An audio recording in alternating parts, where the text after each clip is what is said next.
দেশের বর্তমান পরিস্থিতিতে চাঁদাবাজি এবং দুর্নীতি রোখার জন্য প্রধানমন্ত্রী তারেক রহমানের কাছে চাঁদাবাজ বিরোধী এবং দুর্নীতি বিরোধী কার্ড দেওয়ার দাবি জানিয়েছেন জাতীয় নাগরিক পার্টির মুখপাত্র আসিফ মাহমুদ সজীব ভুঁইয়া। চাঁদাবাজ বিরোধী কার্ড এবং দুর্নীতি বিরোধী কার্ড দিয়ে কি আসলে দুর্নীতি চাঁদাবাজ দূর করা যাবে কিনা, কি মনে করেন? এটা স্রেফ ফাজলামো কেন? যখন কার্যকরভাবে তারা যা করছে সেটাকে ডিফেন্ড করতে পারছেন না।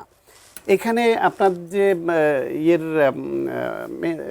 দেশের যে বিভিন্ন রকমের কার্ড যে ইতিমধ্যে বিতরণ করা হয়েছে তার কোনোটা নিয়ে বড় কোনো অভিযোগ দাঁড় করাতে পারছে না এবং এটা মানুষ গ্রহণ করছে।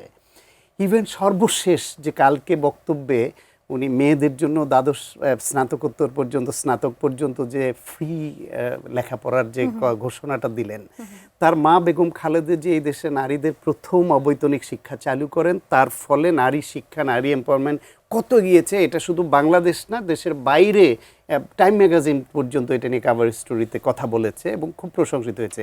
তার ধারাবাহিকতায় একদিকে মার প্রতি শ্রদ্ধা রাখা আর একদিকে নারীদের এগিয়ে নেওয়ার জন্য তিনি স্নাতক পর্যন্ত ফ্রি করার ঘোষণা দিলেন।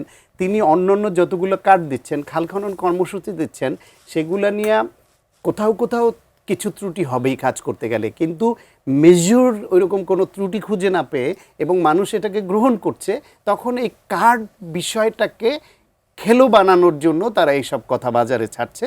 কারণ তাদের নিজস্ব কোনো রাজনীতি নেই।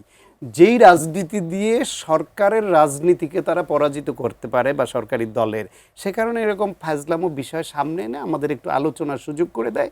ও বাচ্চা ছেলে, মাফ করে দেন।